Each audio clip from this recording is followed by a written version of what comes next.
हिंद दोस्तों, आज के डेली डिफेंस न्यूज एपिसोड 18 में हम बात करेंगे क्यूबोटा के 2000 करोड़ इन्वेस्टमेंट, अफगानिस्तान के तालिबान एफएम के India visit, India UK FTA deal, Canada के डिप्लोमेटिक रीसेट, पाकिस्तान के अमराम मिसाइल अपडेट। चलिए शुरू करते हैं भारत के डिफेंस और डिप्लोमेसी के लेटेस्ट अपडेट्स के साथ। क्यूबोटा कॉर्पोरेशन ने अनाउंस किया है कि वो हरियाणा में 2000 करोड़ इन्वेस्ट करेगी। सीएम नायाब सिंह सैनी के ओसाका विजिट के बाद ये इन्वेस्टमेंट एस्कॉर्ट्स के साथ पार्टनरशिप में होगा और इसका गोल हरियाणा के एग्रीकल्चरल इक्विपमेंट सेक्टर को बूस्ट करना और नए एम्प्लॉयमेंट अपॉर्चुनिटीज क्रिएट करना है। हरियाणा का फोकस है प्रोडक्टिविटी और इनोवेशन को बढ़ाना और स्टेट को इंडिया का एग्री इक्विपमेंट हब बनाना। हरियाणा में ऑलरेडी ट्रैक्टर प्रोडक्शन का 52% और हर दूसरी कार का मैन्युफैक्चरिंग भी होता है और स्टेट का लॉजिस्टिक्स और इंडस्ट्रियल इंफ्रास्ट्रक्चर भी टॉप नॉच है। चीफ मिनिस्टर ने हाईलाइट किया कि state fully electrified villages, highways, expressways और एडवांस्ड इंडस्ट्रियल एस्टेट्स के साथ इन्वेस्टर फ्रेंडली है। ये इन्वेस्टमेंट हरियाणा और इंडिया के लिए एक माइलस्टोन है जो मैन्युफैक्चरिंग और टेक्नोलॉजी कोलैबोरेशन को नेक्स्ट लेवल पे ले जाएगा। अफगानिस्तान के foreign minister Amir Khan Muttaqi New Delhi पहुंच गए एक हिस्टोरिक वीक लॉन्ग विजिट के लिए, जिसका एम है इंडिया अफगानिस्तान टाइज को मजबूत बनाना। ये पहली बार है जब तालिबान लेड गवर्नमेंट का कोई सीनियर मिनिस्टर इंडिया आया है 2021 के टेक ओवर के बाद। मुत्तकी यहाँ एस जयशंकर और अजित डोवाल जी से मिलेंगे, जहाँ बात होगी ह्यूमैनिटेरियन एड, इंफ्रास्ट्रक्चर प्रोजेक्ट्स और रीजनल सिक्योरिटी कोऑपरेशन पर। इंडिया ने अब तक तालिबान गवर्नमेंट को ऑफिशियली रिकॉग्नाइज नहीं किया है, लेकिन डायलॉग और रिलीफ सपोर्ट जारी रखा है। यूएन सिक्योरिटी काउंसिल ने मुत्तकी के ट्रैवल पर अप्रूवल दिया, जो दिखाता है कि रीजनल स्टेबिलिटी के लिए कन्वर्सेशन जरूरी है। इंडिया ने अफगानिस्तान को लगातार मदद दी है, चाहे अर्थक्वेक रिलीफ हो या फूड एड। अपनी ह्यूमैनिटेरियन डिप्लोमेसी के जरिए ये विजिट दोनों देशों के बीच नए फेज की शुरुआत है। डायलॉग के जरिए पीस और स्टेबिलिटी की तरफ एक और कदम। यूके के प्राइम मिनिस्टर कियर स्टारमर मुंबई पहुंच गए हैं और उन्होंने India UK free trade agreement FTA को ह्यूजली इंपॉर्टेंट और ब्रिटेन का सबसे बड़ा डील। ये विजिट पीएम मोदी के यूके विजिट का रिटर्न लेग है, जो दोनों देशों को इकोनॉमिक टाइज और मजबूत करने का सिग्नल देता है। एफटीए से बायलैटरल ट्रेड में 25.5 बिलियन यूरोस का बूस्ट एक्सपेक्टेड है और यूके ने 99.1% टैरिफ लाइन जीरो ड्यूटी पर इंप्लीमेंट करने का कमिटमेंट दिया। इससे इंडियन एक्सपोर्टर्स को यूके मार्केट में एक्सेस इजी होगी, खासकर टेक्सटाइल्स, लेदर, फुटवेयर और स्पोर्ट्स गुड सेक्टर में। साथ ही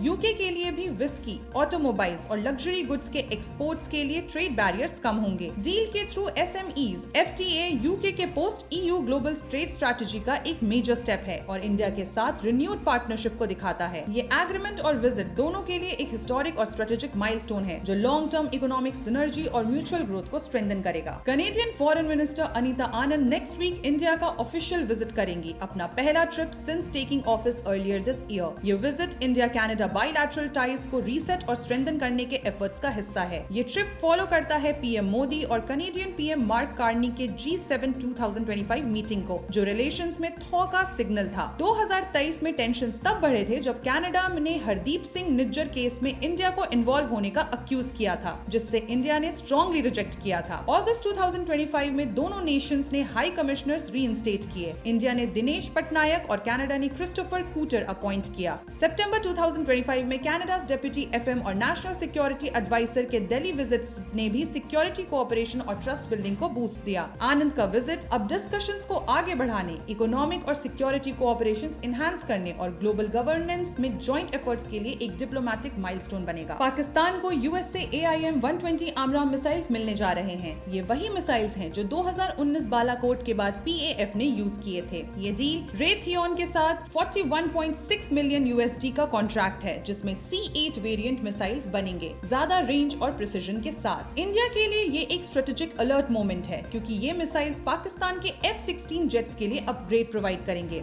डिफेंस एक्सपर्ट्स कहते हैं कि ये स्टेप साउथ एशिया के एयर पावर बैलेंस को अफेक्ट कर सकता है, लेकिन इंडिया भी तैयार है। आस्ट्रा MK2, MK3 मिसाइल्स, राफेल और तेजस MK1A जैसे अपग्रेड से अपना एज बना रहा है। DRDO और इंडियन एयरफोर्स का फोकस अब इंडिजिनस मिसाइल स्ट्रेंथ पर है, सेल्फ रिलायंट और फास्ट रिस्पॉन्स कैपेबिलिटी के साथ। ये डेवलपमेंट हमें याद दिलाता है स्ट्रेटेजिक रेडीनेस और इंडिजिनस पावर ही रियल डेटरेंस है। तो दोस्तों, ये थी आज की बड़ी डिफेंस और डिप्लोमेसी हेडलाइंस, जहां फॉरेन रिलेशन, स्ट्रेटेजिक बैलेंस और इंडिजिनस पावर एक साथ शेप ले रहे हैं। यूके के एफटीए डील्स हो या पाकिस्तान का मिसाइल अपग्रेड, हर न्यूज एक रिमाइंडर है कि भारत अपनी ग्लोबल स्टैंडिंग को नए लेवल पर ले जा रहा है। इसी के साथ अब हम मिलेंगे अगले एपिसोड में। तब तक के लिए जय हिंद।